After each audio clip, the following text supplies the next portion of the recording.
ಭಾರತವು ಜಾಗತಿಕ ದಕ್ಷಿಣದ ಆತ್ಮವಿಶ್ವಾಸ ಹಾಗೂ ವಿಶ್ವಾಸಾರ್ಹ ಧ್ವನಿಯಾಗಿ ವಿಕಸನಗೊಂಡಿದೆ ಎಂದು ಪ್ರಧಾನಿ ನರೇಂದ್ರ ಮೋದಿ ಹೇಳಿದ್ದಾರೆ. ವಿದೇಶಾಂಗ ಸಚಿವಾಲಯ ಮತ್ತು ಮಹಾರಾಷ್ಟ್ರ ಸರ್ಕಾರದ ಸಹಭಾಗಿತ್ವದಲ್ಲಿ ನಿನ್ನೆ ಮುಂಬೈನಲ್ಲಿ ಭವಿಷ್ಯದ ಆರ್ಥಿಕ ಸಹಕಾರ ಮಂಡಳಿ ಆಯೋಜಿಸಿದ್ದ ಜಾಗತಿಕ ಆರ್ಥಿಕ ಸಹಕಾರ 2026ರ ಕಾರ್ಯಕ್ರಮದಲ್ಲಿ ಪ್ರಧಾನಿ ನರೇಂದ್ರ ಮೋದಿ ತಮ್ಮ ಲಿಖಿತ ಭಾಷಣದಲ್ಲಿ ಈ ವಿಷಯ ತಿಳಿಸಿದ್ದಾರೆ. ಪ್ರಧಾನಿಯವರ ಈ ಪೂರ್ಣ ಭಾಷಣವನ್ನು ಓದಿದ ಬಿಜೆಪಿ ನಾಯಕ ವಿಜಯ್ ಚೌತೇವಾಲಾ, ಭಾರತವು ಜಾಗತಿಕ ಸಂಭಾಷಣೆಗಳನ್ನು ರೂಪಿಸುವುದರ ಜೊತೆಗೆ ಹೆಚ್ಚು ಸಮತೋಲಿತ ಮತ್ತು ಎಲ್ಲರನ್ನೂ ಒಳಗೊಂಡ ವಿಶ್ವಕ್ರಮಕ್ಕೆ ಕೊಡುಗೆ ನೀಡುತ್ತಿದೆ. ಅನಿಶ್ಚಿತ ಕಾಲದಲ್ಲಿ ಜಗತ್ತು ಸ್ಥಿರ ನಾಯಕತ್ವ ನಿರೀಕ್ಷಿಸುತ್ತಿರುವಾಗ ಭಾರತವು ಭರವಸೆಯ ದಾರಿದೀಪವಾಗಿ ಎದ್ದು ಕಾಣುತ್ತದೆ ಎಂದು ಪ್ರಧಾನಿ ಹೇಳಿದ್ದಾರೆ.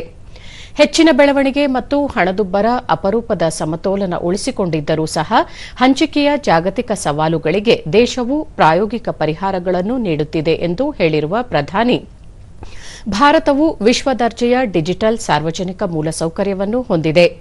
ಈ ಮೂಲಕ ಕಲ್ಯಾಣ ಯೋಜನೆಗಳ ಜಾರಿ ಜೊತೆಗೆ ಪಾರದರ್ಶಕತೆ ಮತ್ತು ಹೊಣೆಗಾರಿಕೆ ತೋರಿದೆ. ಭಾರತ ವೇಗವಾಗಿ ಬೆಳೆಯುತ್ತಿರುವ ಪ್ರಮುಖ ಆರ್ಥಿಕತೆಯ ದೇಶವಾಗಿದ್ದು, ಇಂದು ವಿಶ್ವದ 2ನೇ ಅತಿದೊಡ್ಡ ಮೊಬೈಲ್ ತಯಾರಿಕಾ ರಾಷ್ಟವಾಗಿ ಹೊರಹೊಮ್ಮಿದೆ ಎಂದು ಹೇಳಿದ್ದಾರೆ.